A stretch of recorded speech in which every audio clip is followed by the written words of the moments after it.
আজকে আমরা করব ক্লাস 9 এর চ্যাপ্টার রাশিবিজ্ঞান বা স্ট্যাটিস্টিক্স। স্ট্যাটিস্টিক্স করার আগে কিছু জিনিস আমাদের জানতে হবে। কাঁচা তথ্য এই জিনিসটা কি?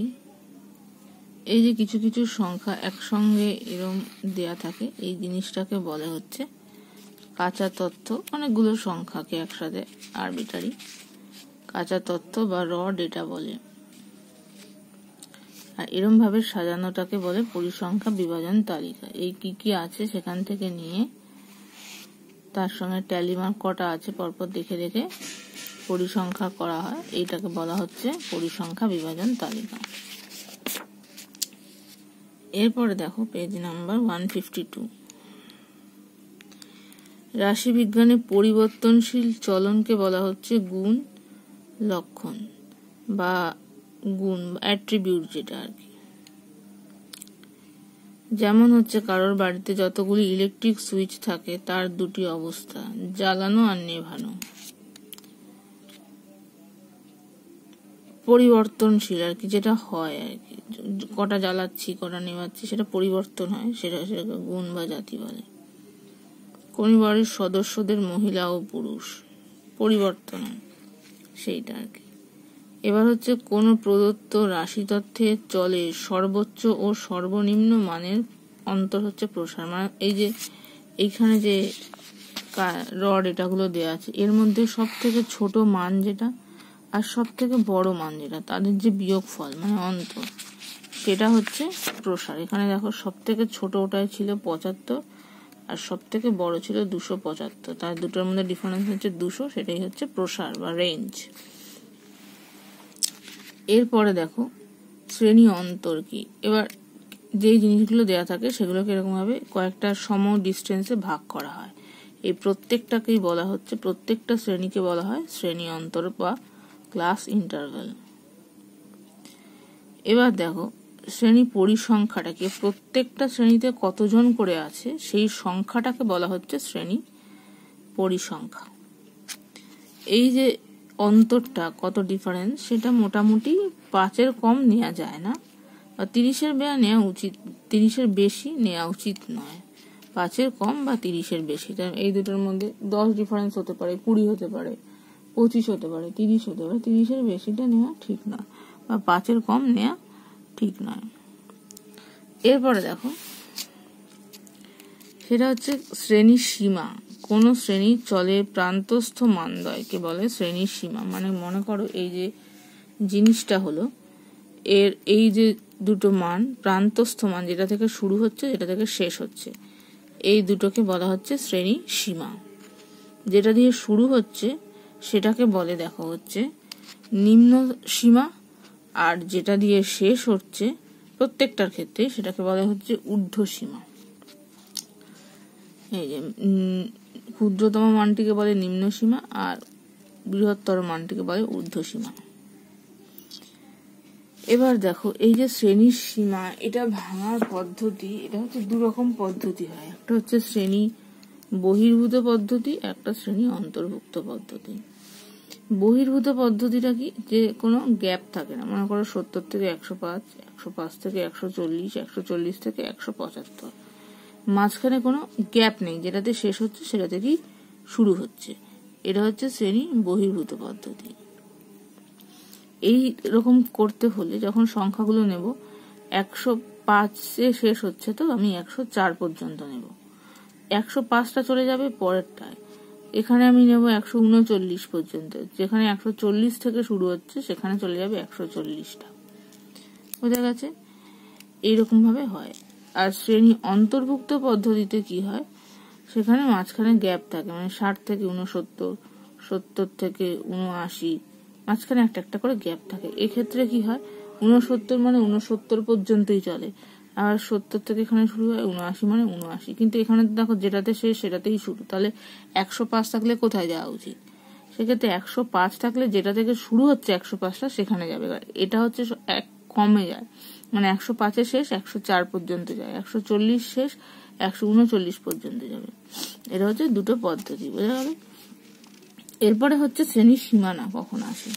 কোনো রাশিতত্ত্বে ক্রমিক শ্রেণীর সীমাগুলির মধ্যবর্তী ফাঁক পূরণ করার জন্য যে সীমাদ্বয় পর্যন্ত কোনো শ্রেণীকে প্রসারিত করা হয় সেই সীমাদ্বয়কে শ্রেণীর সীমানা বলে। এই যে গ্যাপটা থাকে, এই গ্যাপটা পূরণ করার জন্য এদিকে বাড়ানো এদিকে কমানো হয়, মানে যাতে গ্যাপটা না থাকে, তখন হচ্ছে শ্রেণীর সীমানা হয় বা শ্রেণীর সীমান্ত সেটাকে বলে। সেই সীমানার ক্ষুদ্রতম মানটাকে বলে নিম্ন শ্রেণীর সীমানা, আর বৃহত্তর মানটাকে মানে পরেরটাকে বলে ঊর্ধ্ব শ্রেণীর সীমানা। এবার এই গ্যাপটা কি করে পূরণ করব?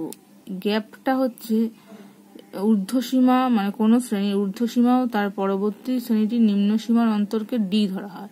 মনে করো এই শ্রেণীটা, এইটা হচ্ছে নিম্ন শ্রেণীর সীমানা, পরবর্তী এটা হচ্ছে ঊর্ধ্ব শ্রেণীর সীমানা, আর পরের হচ্ছে নিম্ন শ্রেণীর সীমানা হচ্ছে 70। এই দুটোর মধ্যে গ্যাপ কত? 1। তাহলে সেইটা হবে হচ্ছে ডি। এবার সেইটাকে সেক্ষেত্রে আমাকে পরবর্তী যেটা আর কি নিম্ন শ্রেণীর সীমানা হবে, সেটা কি করে হবে? শ্রেণীটির নিম্ন সীমা -d/2। এবার দেখো 1, এখানে গ্যাপ তো, তাহলে 1/2 করলে কত? 0.5 আসে। তাহলে আমি যখন লিখবো এই শ্রেণীর সীমানা হিসেবে 60 থেকে 59 হলো।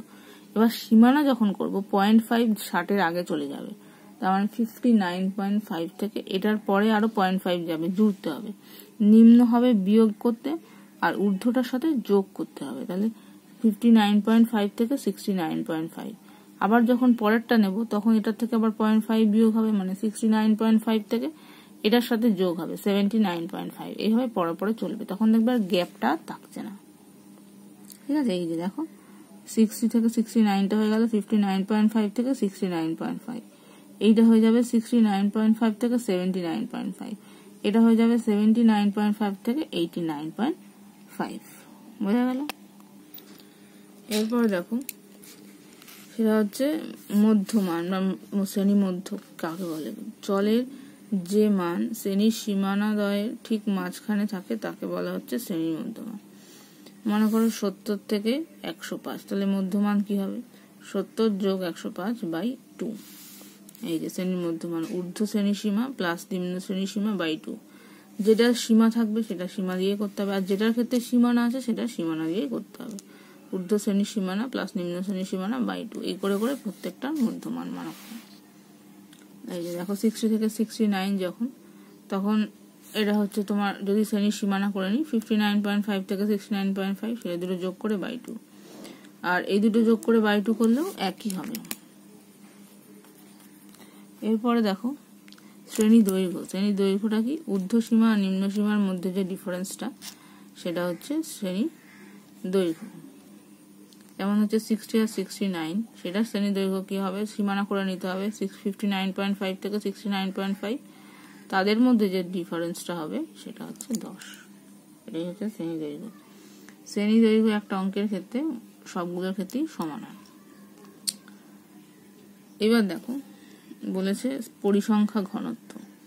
কোন শ্রেণীবিন্যাস রাশি তথ্যের শ্রেণী পরিসংখ্যা ও সেই শ্রেণী দৈর্ঘ্যের অনুপাতকে বলে পরিসংখ্যা ঘনত্ব। যেমন পরিসংখ্যা ঘনত্ব ইকুয়াল টু শ্রেণী পরিসংখ্যা বাই শ্রেণী দৈর্ঘ্য, মানে কোন একটা পার্টিকুলার শ্রেণীর পরিসংখ্যা যা হবে বাই শ্রেণী দৈর্ঘ্য যা হবে সেটা হচ্ছে পরিসংখ্যা ঘনত্ব। এরপরে আসছে দেখো আপেক্ষিক পরিসংখ্যা। কোন শ্রেণীবিন্যাসিত রাশিতত্ত্বের কোন শ্রেণীর পরিসংখ্যা ও মোট পরিসংখ্যার অনুপাতকে বলা হচ্ছে আপেক্ষিক পরিসংখ্যা। যেমন ধরো আপেক্ষিক মানে কোনো একটা পার্টিকুলার শ্রেণীর আর কি, সেই শ্রেণীর পরিসংখ্যা বাই টোটাল যে পরিসংখ্যাটা, সেটা করলে যেটা হবে সেটা হচ্ছে মোট পরিসংখ্যা। এরপরে হচ্ছে পরিসংখ্যার শতকরা হার। এটা যেটা বেরোলো এটাকে 100 দিয়ে গুণ করলে, 100 দিয়ে গুণ করলে সেটা হবে পরিসংখ্যার হার। এইবারে যা যা বললাম মোটামুটি এখানে দেখো একটা করে দেওয়া আছে। প্রথমে যে একদম শুরুতে যে আর কি আমি ডেটাটা দেখিয়েছিলাম, সেইটার ভিত্তিতে এরকম ভাবে আর কি করা আছে। এখানে দেখো 70 থেকে 105 একটা শ্রেণী, এটা শ্রেণীর সীমানার দরকার নেই, কারণ 105 শেষ, 105 শুরু। এর পরিসংখ্যা হিসাব করে দেখা গেছিল এখানে এই মধ্যে কটা সংখ্যা ছিল? 7টা, সেই জন্য পরিসংখ্যা হচ্ছে 7টা। নিম্ন শ্রেণীর সীমা 7 এই 70 আর ঊর্ধ্ব হচ্ছে 105। সীমানাও তাই হবে, যেহেতু আলাদা করে সীমানা নেই। মধ্যমান কি হচ্ছে 70 প্লাস 105/2 করে হচ্ছে এইটা। শ্রেণী দৈর্ঘ্য মানে হচ্ছে 105 আর 70 এর মধ্যে ডিফারেন্স হচ্ছে 35। পরিসংখ্যা ঘনত্বর ফর্মুলা কি ছিল? শ্রেণী পরিসংখ্যা বাই শ্রেণী দৈর্ঘ্য। তার মানে শ্রেণী পরিসংখ্যা কত? 7 আর শ্রেণী দৈর্ঘ্য কত হচ্ছে? 35। তাহলে 7/35 করে এইটা এসছে। তারপর হচ্ছে আপেক্ষিক পরিসংখ্যা। আপেক্ষিক পরিসংখ্যা কি ছিল? মোট পরিসংখ্যা, এই শ্রেণী পরিসংখ্যা বাই মোট পরিসংখ্যা। তাহলে শ্রেণী পরিসংখ্যা কত? 7 বাই মোট পরিসংখ্যা কত? এখানে যোগ করে দেখো 50 হয়েছে। তাহলে 7/50 করলে আসছে হচ্ছে এইটা। আর হচ্ছে শতকরা হার মানে সেটা বেরিয়েছে, তাকে 100 দিয়ে গুণ। এইভাবে এই ছকটা পুরোটা করার চেষ্টা করবে। এবার দেখো কোষা থেকে 11.1 এখানে বলেছে 40টি পরিবারের প্রত্যেকটি পরিবারের শিশু সংখ্যা তথ্য নিচে দেয়া হয়েছে। এরকম র ডেটা সেটা দেয়া হলো। এবার এগুলোকে 0 থেকে 2, 2 থেকে 4 এইসব শ্রেণীগুলোতে ভাগ করতে হবে। পরিসংখ্যা বিভাজন ছক করতে হবে একটা, তাতে শ্রেণী অন্ত, শ্রেণী দৈর্ঘ্য, শ্রেণী পরিসংখ্যা, শ্রেণী সীমা সেটা কি কি সেটা আমাদের দেখাতে হবে। তাহলে দেখো এখানে আমি একটা ছক করে নিয়েছি। এই ছকের মধ্যে শ্রেণী অন্তর আর শ্রেণী সীমা একই, তো 0 থেকে 2, 2 থেকে 4, 4 থেকে 6, 6 থেকে 8 আমরা করে নিয়েছি। কেন কি এখানে দেখো সর্বশেষ যেটা আছে সেটা হচ্ছে 6। তো 6 মানে 4 থেকে 6 এর মধ্যে ঢুকতে পারবে না, সেটা 6 থেকে 8 এর মধ্যে ঢুকবে। আগেই বলেছি যা যা আছে তার থেকে একটা কম আসে এখানে শ্রেণী বহির্ভূত পদ্ধতিতে। তার মানে 0 থেকে 2 মানে এখানে 0 আর 1 আসবে। 2 থেকে 4 মানে এখানে 2 আর 3 আসবে। এইভাবে একটা একটা কম করে আসবে। এবার শ্রেণী দৈর্ঘ্য দেখো 0 থেকে 2 এর দৈর্ঘ্য ডিফারেন্সটা 2, 2 থেকে 4 এর ডিফারেন্স 2, সবগুলো সমান। এবার হচ্ছে ট্যালি মার্ক করতে হবে। তাহলে কি করে ট্যালি মার্কটা করবো? দেখো প্রথমে আছে দেখো 1, তাহলে 1 মানে সেটা 0 থেকে 2 এর ঘরে একটা দাগ দেব। তারপরে আছে 2, তাহলে 2 থেকে 4 এর ঘরে একটা দাগ হবে। তারপরে আছে দেখো 6, 6 থেকে 8 এর ঘরে। তারপরে আছে দেখো 5, 5 মানে এই ঘরে একটা। তারপরে আছে দেখো 1, 1 মানে এই ঘরে। তারপরে আছে দেখো আবার 5, 5 মানে এই ঘরে। তারপরে আছে দেখো আবার 1, 1 মানে এই ঘরে। তারপরে আছে দেখো 3, 3 মানে এই ঘরে। তারপরে আছে দেখো 2, 2 মানে এই ঘরে। তারপরে আছে 6, 6 মানে এই ঘরে। এইভাবে আমাকে যেতে হবে। তাহলে দেখো তারপরে আছে নেক্সট 2, 2 মানে এই ঘর। তারপরে আছে হচ্ছে 3। এইবার দেখো 5 নাম্বার যখন হয়ে যাবে 4 এর পর, তখন এইভাবে কেটে দেব। তাহলে এটা পুরোটা 5টা সেট একটা হয়ে গেল। এরপর আছে দেখো 4, 4 মানে এইটাতে। তারপর 2, 2 মানে এইখানে। তারপর 0 মানে এইখানে। তারপরে আছে 4, এইখানে আবার 4, 5টা হয়ে গেল। 5টা হলে এরকম ক্রসে কেটে দিতে হবে। তারপর হচ্ছে 3, এইটা। তারপরে 2, 2। তারপরে আছে 0, 0, এইখানে 5টা হয়ে গেল, এই একটা। তারপরে আছে 1, তারপরে আছে 2, 2, তার মানে এখানে আবার একটা হয়ে গেল 5টা, এই একটা 6টা। তারপরে আছে 4, তারপরে আছে 3, তারপরে আবার 2, তারপরে 1, তারপরে 0, তারপরে আছে 5, তারপরে আছে আবার 1। প্রত্যেক 5টা যখনই হয়ে যাবে তখন এরকম ভাবে কেটে দেবে। তারপর 2, তারপরে হচ্ছে 4, তারপরে হচ্ছে 3, তারপরে আবার 4, তারপরে 1, তারপরে 6, তারপরে 2, তারপরে 2। এই হলো। এবার দেখো সেই হিসেবে একটা ভুল হয়েছিল, এখানে একটা এক্সট্রা চলে গেছিলো, এখানে আসবে সেটা। এবার টোটাল যেটা কাউন্ট সেটা দেখো, এখানে 5 আর 5 10, আর এটা একটা 11, পরিসংখ্যা হবে 11। এখানে হচ্ছে 5 5 10 15 16 17, তারপরে এটা হবে 5 আর 4 9, আর এটা হবে হচ্ছে 3। এই এবার এখানে মোটটা বার করতে হবে কত, 7 আর 1 8, 8 আর 9 হচ্ছে 17, 17 আর 3 20, শূন্য হাতে হচ্ছে 2, এটা হচ্ছে 40। দেখো এখানে 40 জন পরিবার বলেছিল, মিলে গেল, সেটা একটু দেখতে হবে। এটা হচ্ছে তোমার পরিসংখ্যা বিভাজন ছক হয়ে গেল। এরকম ভাবে করতে হবে। এই ট্যালি মার্কটা যখন করবে একটু খেয়াল করে করবে, আর ছকটা এরকম ভাবে করবে। ছকটা এরকম ভাবে পেন্সিলে টানবে, লেখাগুলো সব পেনে করবে আর ছকটা পেন্সিলে টেনে নেবে। বোঝা গেল পরিসংখ্যা বিভাজন ছক। তাহলে দেখো 2 নম্বরটা এরকম ভাবে করতে হবে। এদের 1 থেকে 10, 11 থেকে 20 এই পদ্ধতি এখানে দিয়ে দিয়েছে, শ্রেণী নিয়ে করতে বলেছে। তাহলে দেখো এখান থেকে শ্রেণী অন্তর 1 থেকে 10, শ্রেণী সীমানা। এবার সীমানা কি করতে হবে, যেহেতু গ্যাপ আছে 10 11, তাহলে এই গ্যাপটা কত, 10 আর 11 এক গ্যাপ, তাহলে 1/2 করতে হবে, d/2, তার মানে 0.5। তাহলে এর 0.5 আগে যাবে, এর 0.5 পরে, তাহলে 1 থেকে 0.5 বিয়োগ করলে কত হবে, 0.5 মাইনাস এর থেকে পরে 10.5 যোগ হবে 10.5।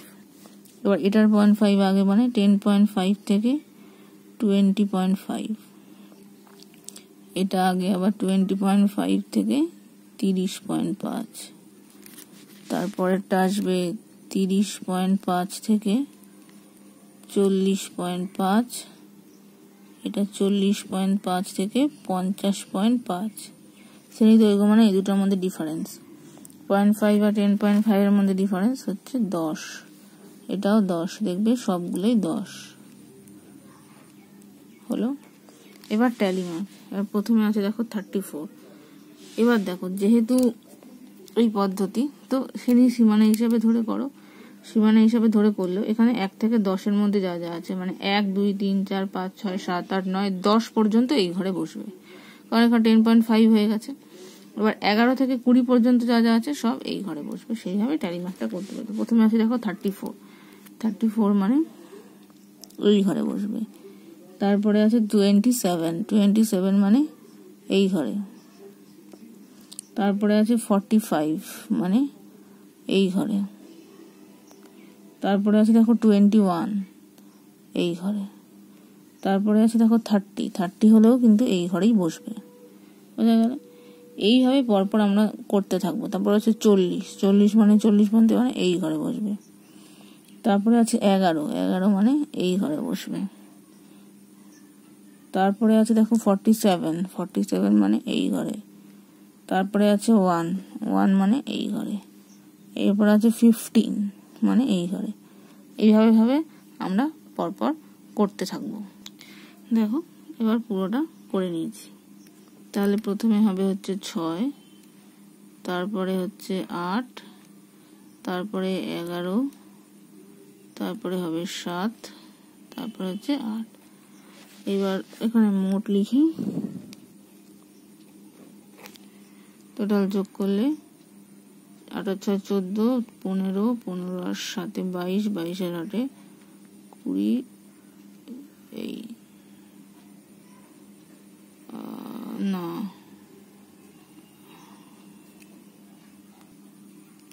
30 শূন্য হাতে হচ্ছে 40। তাহলে এই হলো আমার 2 নম্বর অঙ্ক, বোঝা গেল। এবার দেখো 3 নম্বর বলেছে, এরকম দেখা আছে, এরাও একটা দেওয়া আছে, এখান থেকে তোমাকে ওখানে কিছু বলা নেই, 10 বিভাজন করে করতে হবে। সবচেয়ে লোয়েস্ট কত আছে দেখতে হবে, সব থেকে হাইয়েস্ট কত আছে দেখতে হবে, সেই হিসাবে আমাকে দেখে নিতে হবে। সব থেকে হাইয়েস্ট আছে দেখো 110, তার মানে 120 পর্যন্ত করতে হবে, মানে। আর সব থেকে লোয়েস্ট আছে সম্ভবত 30, 30 থেকে 40, 40 থেকে 50, 50 থেকে 60 এভাবে করতে যেতে পারি। আর যদি অনেকটা গ্যাপে 30 গ্যাপ নিয়ে করতে পারি, তা 30 থেকে 60, 60 থেকে 90, 90 থেকে 120, 120 তাহলেই হয়ে যায়। সেই হিসাবে বা 20 গ্যাপ নিয়েও করতে পারি, সেটা নিজের ব্যাপার। তারপরে আমি তোমাদের দেখাচ্ছি করে নিই, তারপরে কি করে ক্ষুদ্রতর ক্রমযৌগিক সূচক পরিসংখ্যা করতে হয় সেটা দেখাচ্ছি। তাহলে দেখো, যেরকমভাবে শিখিয়েছিলাম সেরকমভাবে করে নিয়েছি। এখানে কিন্তু শ্রেণী বহির্ভূত পদ্ধতি মনে রাখবে। 30 থেকে 40 আছে মানে 39 পর্যন্ত এখানে আসবে। এখানে আসবে হচ্ছে 49 অবধি, 40টা এখানেই ঢুকবে।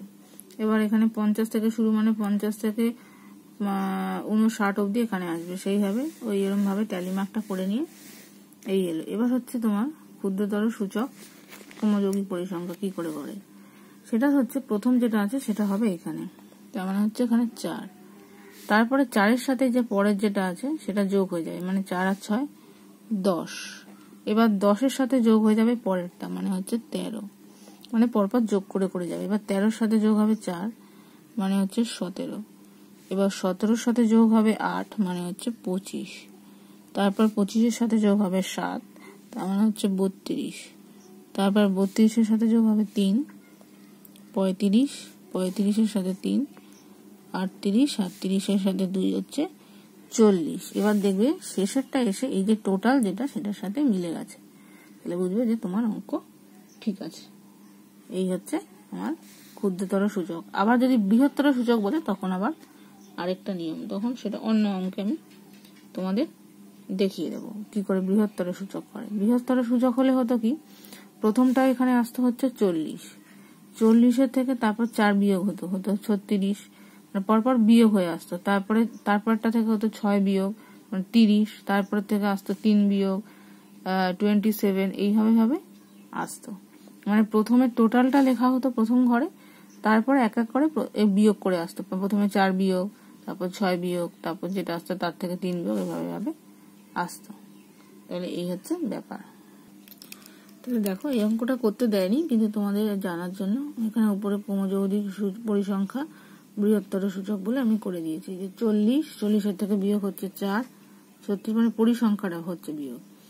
তারপরে 36 থেকে বিয়োগ হচ্ছে 6, 30, তারপর তার থেকে বিয়োগ হচ্ছে পরিসংখ্যা 3, 27, 27-এর থেকে বিয়োগ হচ্ছে 4, তারপরে হচ্ছে 4 যেটা বেরোলো তার থেকে বিয়োগ হচ্ছে 8, তার থেকে বিয়োগ হয়ে 15 হলে 15 থেকে 7 বিয়োগ হয়ে দেখো 8, 8-এর থেকে 3 বিয়োগ হয়ে 5, 5-এর থেকে 3 বিয়োগ হয়ে 2। এবার দেখো শেষেরটা আর বিয়োগ হয় না, এই শেষের 2-এর সাথে এই 2 মিলে গেল, তার মানে ঠিক আছে। এটা হচ্ছে বৃহত্তর সূচক। নেক্সট দেখো, এখানে এই 4 নম্বর করতে বলেছে, এরকম দেয়া আছে, এটাকেও একটা পরিসংখ্যা বিভাজন তালিকা, তাহলে একই রকম ভাবে এটা করতে হবে। তো সেখানে আমাকে ক্রমযৌগিক সূচকটা শুধু করতে হবে না, শ্রেণী সীমাটা করতে হবে, আবার সেই 10-10 করে গ্যাপে গ্যাপে নিয়ে নেবে, তারপরে ট্যালি মার্ক করে নেবে, তারপর শ্রেণী পরিসংখ্যা করবে, ব্যাস এই 3টে করলেই চলবে। দেখে নেবে লোয়েস্ট কত আছে আর হায়েস্ট